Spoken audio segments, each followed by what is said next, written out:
So, we had these competitive exams for joining banks as officers, and that's how I, gave that exam. It was seemed like a big achievement to get through and then join Punjab National Bank. See, if you want to achieve something, you have to be focused. So work has to be a focus. Okay, that is one. Second thing is you cannot get everything in life. So I cannot say that yes, I want to go on a holiday also, and I want to socialize also, and I want to bring up my children in a certain way, and it doesn't work like that. The third thing is you have to be disciplined. What are the most significant shifts you have observed or experienced in the application of technology in banking? Yeah, so see, the first shift has been the one from branch banking to, direct channels. So, which is, we moved from face to face, and then later on we moved to, online, mobile banking, etc. So that was internet banking, that was the first shift that happened. A little bit of preparedness. Of course, financial preparation is utmost important. That's very foundational.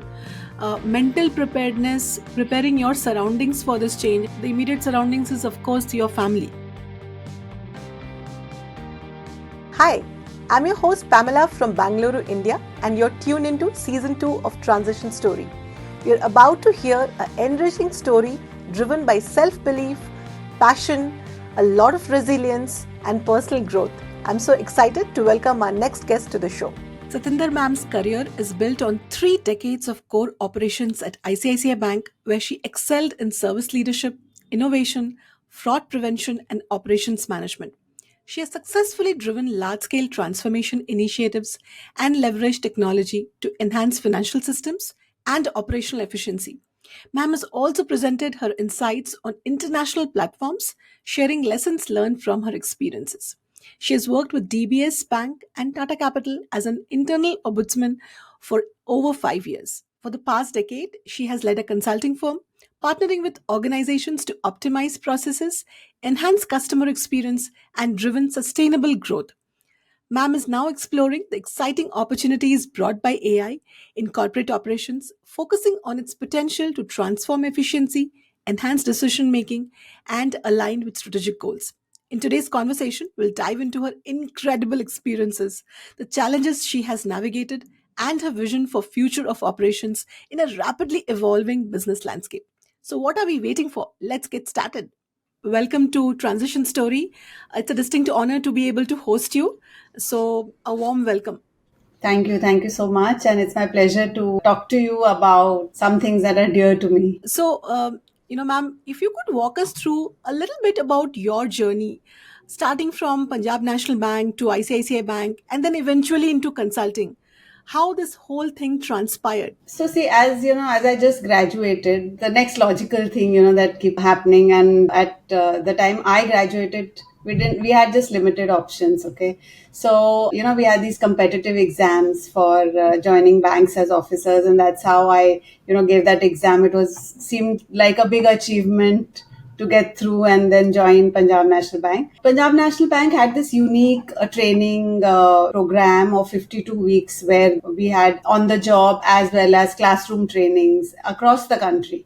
So there was this whole, learning of banking operations from Punjab National Bank. Then ICICI Bank was happening. Banks were, new private sector banks were opening up.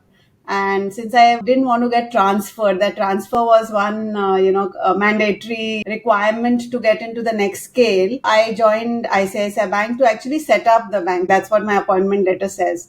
And, then I set up the contact center. So ICICI Bank was another, completely different game. It was a technology savvy bank, moving very fast, growing very fast. So it was a completely different experience. I grew personally as well as professionally in the bank. And then the logical next step is to, use all the knowledge that you have gained to help other organizations grow, to help their operations and bring about sustainable growth. Yes, it all falls in place. Like when you reflect back on these experiences, it just looks so logical and so easy, right?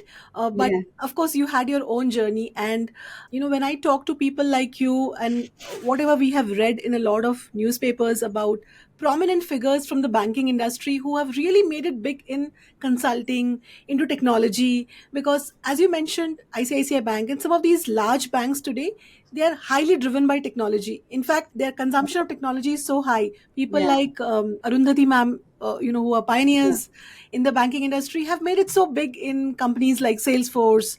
So this transition is so natural, but every individual would have had their own journey. yeah, And yeah. I also learned that you were an internal ombudsman for a lot of other financial services organization. How did that occur, and how did it shape you as a person when you're policing and watching if things are happening correctly or not? There are certain things that resonate deeply with you. It's like being fair, it is like being transparent, it's like customer advocacy. You feel for the customer. Now these are some things that happen naturally. And as an internal ombudsman, I was with DBS Bank and now I'm with Tata Capital. So this whole thing is about being fair to the customer, and this gives an opportunity to do that which is so personal and that which you really want to do. And then you have all the knowledge because you've done that work for so long that that's again, as we say, the next logical and natural thing to do. But because this empathy and fairness is at the heart of being an internal ombudsman, besides knowing processes, procedures and all that, it's something that I got an opportunity and I took it up. It was just that. Yeah, wonderful. See, I'm sure as a professional and as a female, you have faced your own fair share of challenges in transitioning from one role to another. Would you like to share a little bit with us on what are those key challenges? How did you overcome them? Because a lot of females listening to this podcast would also get inspired and understand how to deal with their own challenges, learning a little bit from your experience. See, there are challenges. So let me tell you the first thing. The Mhm. first thing is that I never even once got this thought in my mind that I'm a female, so what can I do or how can I do that? Was the starting point. So in my mind, it was never there. Hmm. Of course, there are situations sometimes which make you feel maybe that you need to do something more, or you're not as good as maybe some other Yeah. a male who's doing a similar role. But ICICI Bank as such is not an organization which makes you feel what gender you are. You are what you are, and it's a completely different place. And maybe that is something that encouraged me. So now, if I Hmm. have to split this into two parts, so supposing I say my personal life and I put the working life, okay? Yeah. So as far as personal life is concerned, clearly there are four or five things that one must do, okay? One is focus. You have to be, see, if you want to achieve something, you have to be focused. So work has to be a focus, okay? That is one. Second thing is you cannot get everything in life. So I cannot say that, yes, I want to go on a holiday also, and I want to socialize also, and I want to bring up my children in a certain way, and it doesn't work like that. The third thing is you have to be disciplined. I mean, like in if you have to leave at your home at 7:45, then you have to make sure that if you're getting up at 6, and every minute you are calculating to make that happen. So that is as far as the home front is concerned. Another important thing, because lots of girls used to come and chat with me on how to deal with certain things. So there were two things I remember telling them very clearly. One is you have to set expectations with the family. So which means that if I am, say, I'll give you my own example. When I was working with Punjab National Bank, because I was also at a junior position, I wasn't, I hadn't even become a manager. So my work used to be time to time. So I used to go at a certain time. I used to leave maybe half an hour, 1 hour late, and I used to be home. Now when I joined ICICI Bank, it was different because then I was responsible for something. Now, if Correct. I hadn't set the expectations right, and it did happen, we did have a conversation saying that you're late often, okay? So my explanation was that if I have to work here, then this is how it's going to be because this is what I do, and I am not in a position to, come home earlier than this. So Hmm. once you set your expectations, then it's not a daily thing. As far as work is concerned, I think one just has to put in the best, and you of course need to be in an environment where you are not, everything is meritocratic. It's not that you are, because you're a woman, you will or will not do. At the same time, we need to know our limitations as an individual. If I can't do something, I can't do it. It's better I upfront say I can't do this, I can do something else. Correct. So, what I heard from you is one thing is very clearly coming out, that there has to be commitment from an individual, right? Whatever you sign up for, you need to be very committed and you should have clarity in your mind. Okay, this is what I've signed up for, and you set the same clarity on your personal side, set the same expectation. Yeah, And you very rightly said you have to say no to certain things to have, you can't have it all. There are a lot of famous leaders like Indra Nui who have mentioned that it's not about man or woman, you can't have it all. It's a limited time that yeah, you are awake in a day, and there's only so much you can do. So you have to prioritize and decide what will, and on some days work may take priority, on some days your personal side may take priority, and you set expectations accordingly. That's a beautiful advice, and it's a very simple trivial advice, but many professionals tend to overlook. And I also learned one thing from what you just said: never let gender play on your mind, right? You just said that yeah, yeah, you did not start with the fact that I'm a woman, I'm a professional, I'm here to work, play it on merit, right? A lot of times I have seen myself at workplace, women try to sometimes play the gender card, which may not be required or relevant. I'm not saying that there is no glass ceiling, there are no limitations for women, there are very issues, true. but at the same time we should not start with that. We should start with a very clear mind: I'm here to work as a professional, and not start with the fact that, okay, I am a woman professional. Over identifying with that gender piece also sometimes is deterring for Yeah, one's career. yes, Right. right. So, yeah, that's an excellent piece of nuggets of wisdom that you shared from your personal story. Now, let's move on to gender neutrality and advocacy that has formed a big part of your life. You are the founding member of ICICI's General Neutral Workplace Committee. Yeah. What motivated you to champion that cause, and do you think it really created an impact where you personally attached to the impact that it created? So see, one is I got an opportunity. Okay, so if you notice, and through our entire discussion, it's about taking an opportunity. So I got it, I took it. The thing about when we say founding, when you're a founder of something, it's a very important role, and it's different from running something. There's a clear distinction between the two. And I was fortunate that in ICICI I set up the contact center. I set up certain things and I led some initiatives. And whenever you are doing this setup, the tone has to be different because there you're setting up a culture. Yes. So it's not just doing the work, it's not just setting up a process. So it's setting up a transparent way in which this is going to work.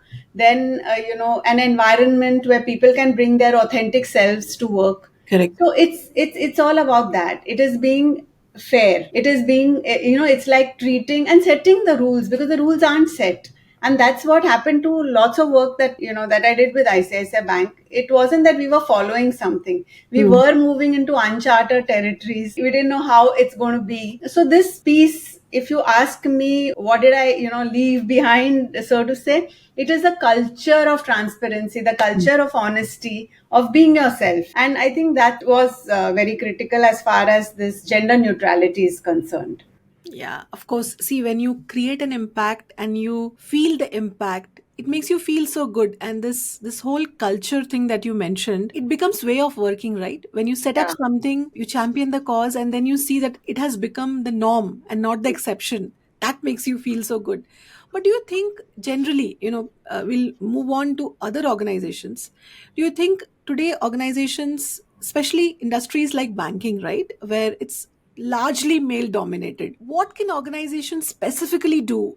Because you're in consulting space today also, how can they create more inclusive and equitable workplaces? Because today it could be CEOs go on record to mention a lot of things because they want to project companies as equitable workplaces, but there are, as I mentioned, there are issues, there are a lot of gender biased activities. How do you think organizations should take up this initiative or approach it in the first place, and in the Indian context? So, see, one thing is that policies don't help. Policies are there and they're there for whatever reason, okay? But policies don't drive the culture of the organization.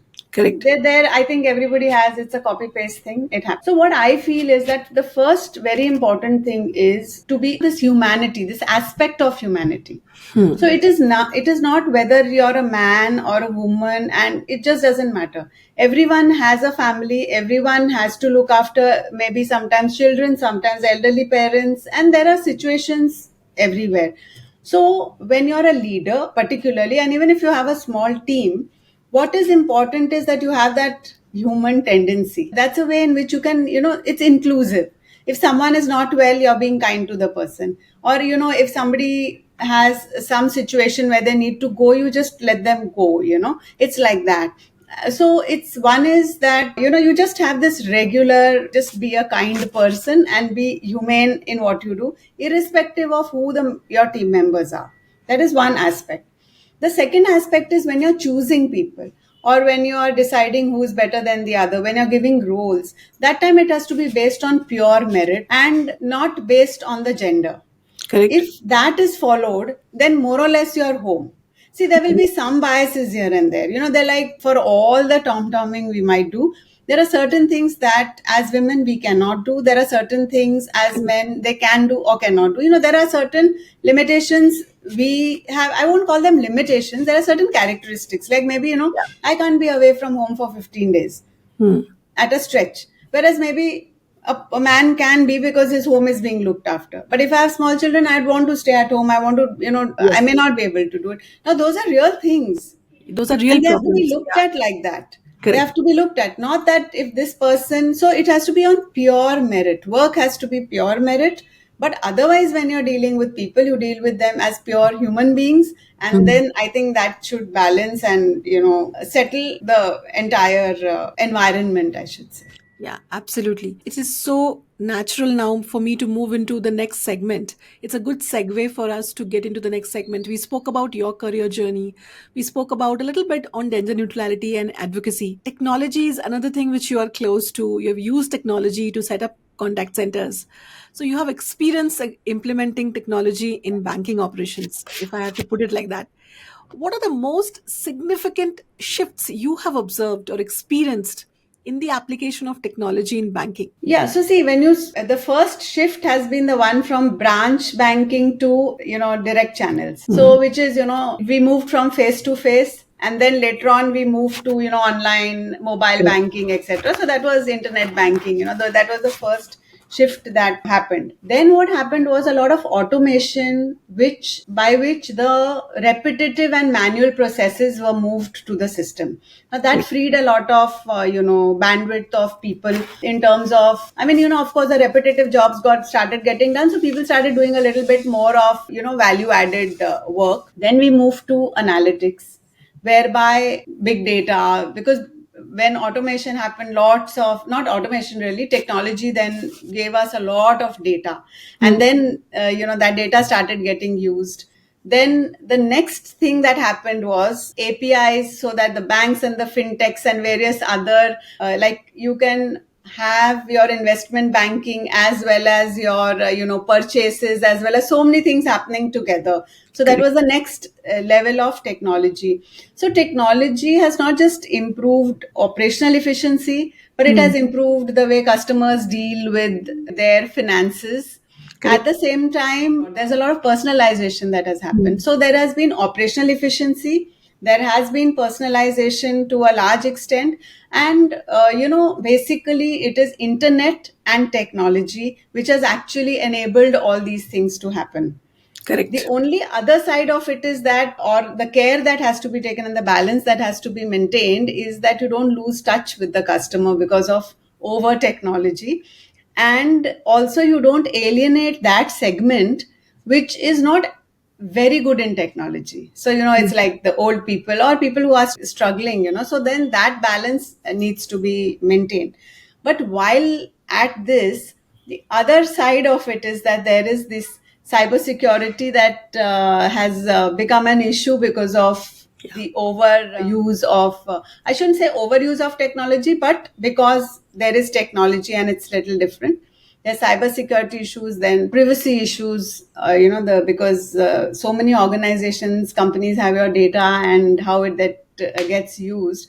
So then ethical use of data and a Mm. balance between technology and the customer is a very important aspect. And that's how things have changed in the last, I should say, about 20-25 years, completely from branch banking to, we hardly visit the branch today.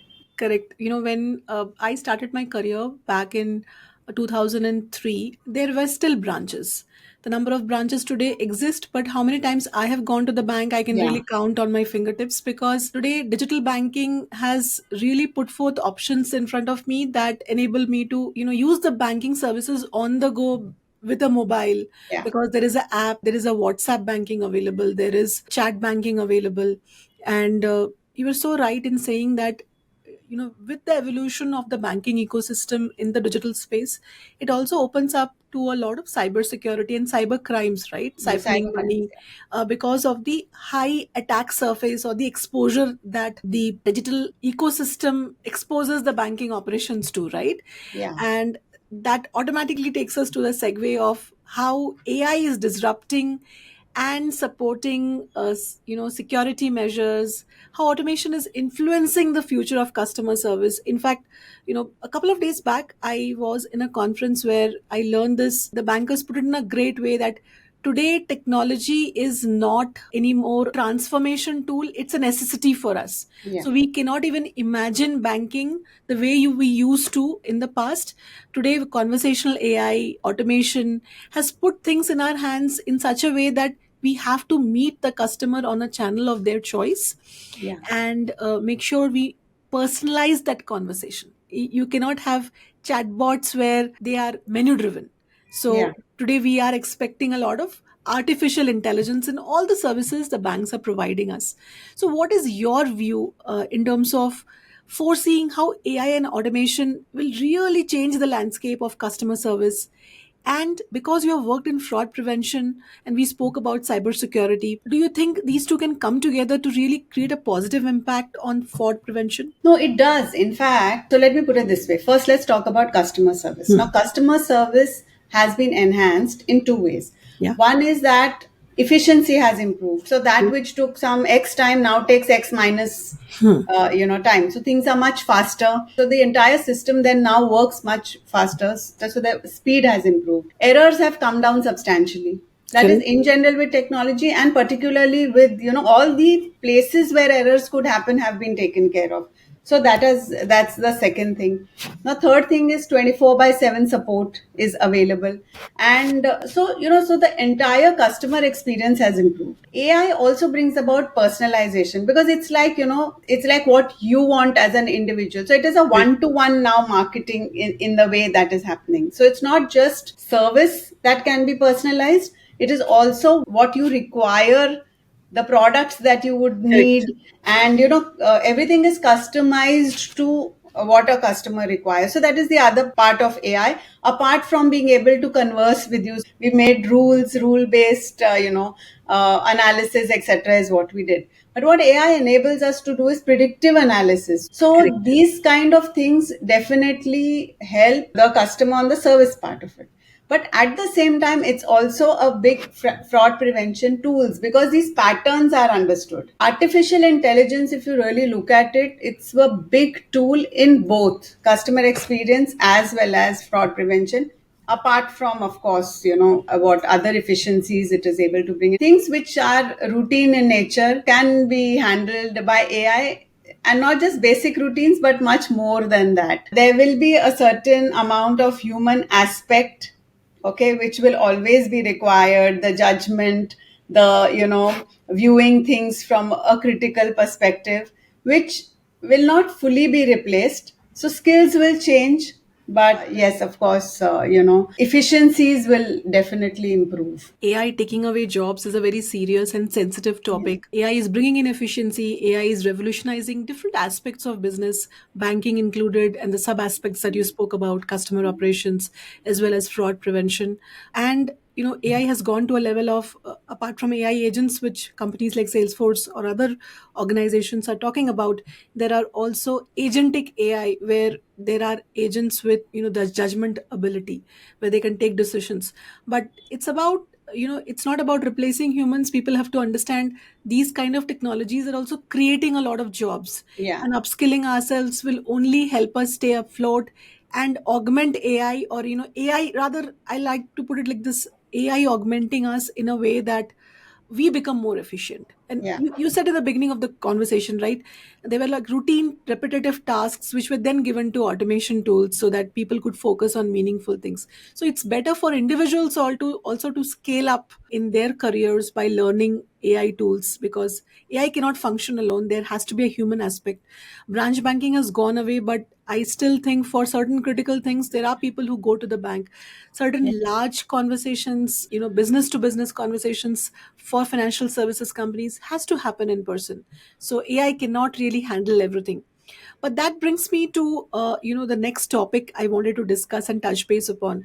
You have had a phenomenal career. You have presented at global forums. You have been a panelist at numerous occasions. Is there any one event, or maybe more than one event, that stands out for you, and you want to share anything with the audience or the listeners about that experience? So see, as far as international, these global events are concerned, I was representing ICICI whenever I went. So there's no specific one incident, but I'll tell you in general what the whole, feel used to be. See, we were not and are not one of the first countries to start doing something. So we have a, say, not a first mover advantage in that sense. So because we start a bit late, India is able to skip many steps and move fast. So whenever we presented over there, and because I went, and ICICI is a very technology savvy bank, people used to be in awe, how did you do it so fast? Because even if you take India as an example, the way mobiles have, percolated, and the speed with which mobiles, people have started using smartphones and all, has been very fast. So if you can imagine, that everything what was legacy, we used to put it, skip legacy and go forward. The second thing is what used to be scale. So when we used to talk about scale, like, 1 lakh contacts is what we handle, this is the number of customers we have, etc. So that, the scale used to amaze people. And the third thing was also the validation part. So one is that how you are impressing others, the speed with which you do what all you are doing at work.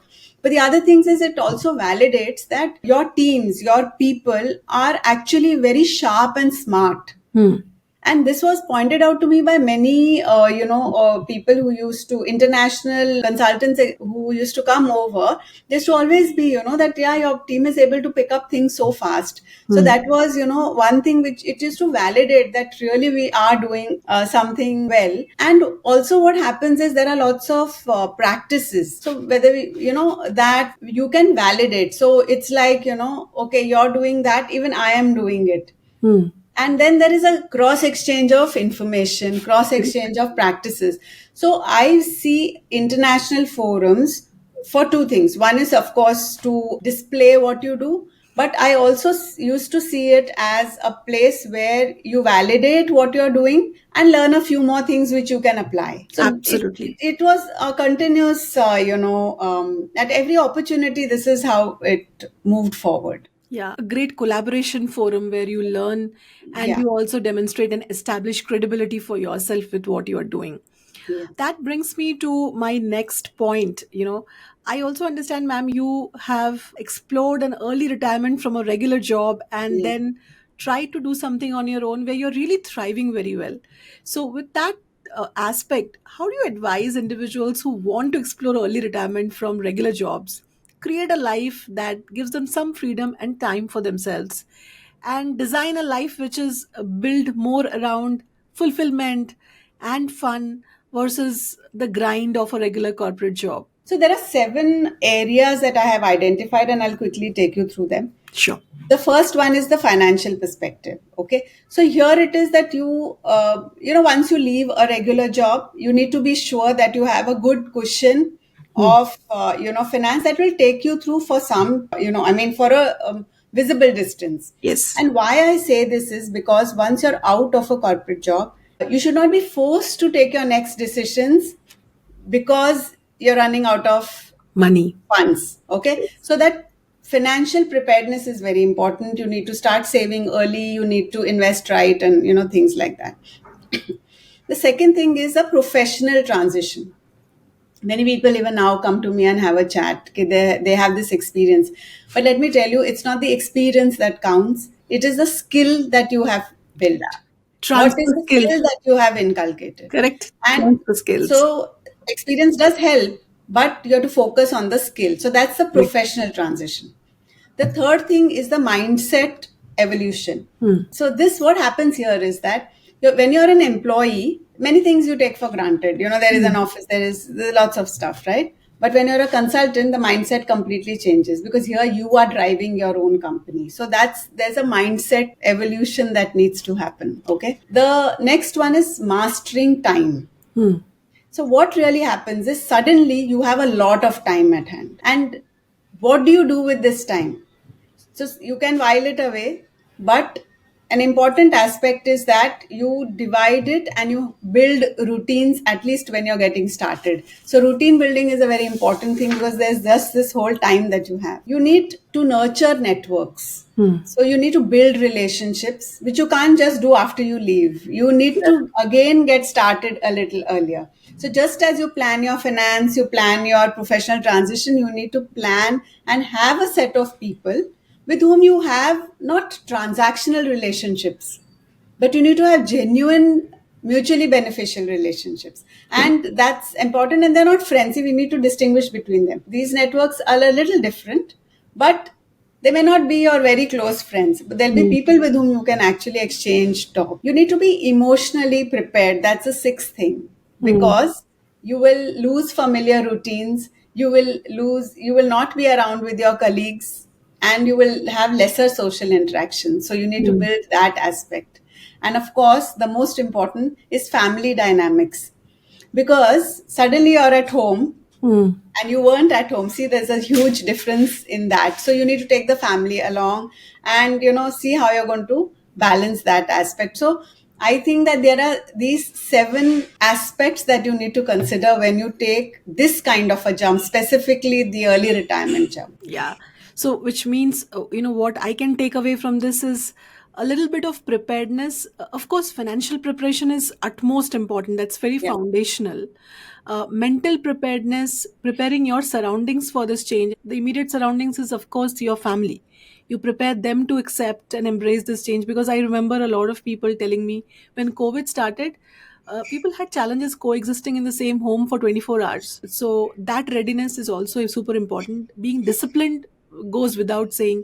It's extremely important to be disciplined about how you manage your time. And time management, which I have also learned in my over 2 decades of career, you can manufacture time. And with the time that you have, the same 24 hours, many people are doing a lot more than what others Yeah. are achieving. It's their sheer ability to mindfully use time. And be ready for this career transition.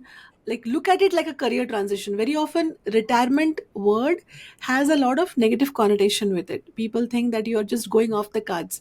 When you're switching from a corporate job to something on your own, it's very important to also treat it as a second career. uh, Yes. so retirement should not be seen with a negative lens. And I'm sure you would be open to connecting with people who would love to learn more from you. We will share your LinkedIn details and Yeah. everything Yeah. with them. Sure, uh, sure. and I cannot let you go without asking you this, because you have some infectious level of energy. So I want to understand from where do you get so much of motivation and drive after decades of experience, and you have such significant achievements. How do you stay so happy and so motivated in doing what you're doing today? Yeah. Yes. So, see, I find a purpose in what I do. Okay. That has been there right from the beginning. So I don't just work. I always want, I have that. So when people used to ask me, how can you, be doing this customer related work for so many years? I said, but every day is different. It's Hmm. not that I'm doing the same thing. Correct. So it's something like that. But my purpose has always been to contribute meaningfully. And because that has been the larger purpose, I always find, meaning in the work that I do. That is one. The second thing is that, see, I don't consider achievements, okay? It may sound that I've done some whatever work that I have done, but I never feel that I've reached or I've achieved or something like that. It's always that how I can be better. Hmm. That is very clearly the day I start my day like that. Hmm. That, okay, how can I be better than yesterday, what I can do? The third thing is continuously be curious about something or the other. Hmm. So it's like learning. So now, it's the new challenge is this AI, or there is always some technology to learn, or there are these speaking skills. So I've just joined this Professional Speakers Association to be able to speak better, to get into public speaking. So there's so much of learning to do. And if you keep doing it, and that's a part. Hmm. Aside from that is I'm always interested in textiles. I'm always interested in crafty things that you might talk about. So it's just there's so much that one can learn. So I think this whole desire to learn all the time and find meaning in whatever you do, I think that's drives me on a daily basis. That is so humble of you to share this in such a simplified way. But I would tell you, these are very easy to hear, but very difficult to acquire personality traits. First of all, finding the purpose and sticking to the purpose. Sometimes people find a purpose, but then it fades out with some time. You've been so consistent in your entire journey, and at this level of your career, you are still so enthusiastic about learning. And the shifts that you have made and it also kind of makes it very clear, right? Your attitude towards life, that I have to keep learning. You just mentioned there is some technology to learn always. That has probably been your winning mantra, and it clearly shows in the outcomes that you're driving for yourself. Thank you so much, ma'am, for devoting this time talking to me and sharing these powerful insights. I'm sure people listening to this episode will greatly get inspired by your journey. And there's so much to learn. It's just not the journey, it's about so many other wisdom that you shared, which I'm sure a lot of people can put it to practice, find their own purpose and make it big in their own life. Really, really thankful from the bottom of my heart, and I wish you all the best in Thank you. your quest for technology and staying abreast. Thank you. Thank you so much. It was such a pleasure, and I'd love to talk to anybody who can benefit from what I know and what I have experienced. Thank you so Absolutely. much for giving me this opportunity, and I Sure. hope it helps someone or the other along the way.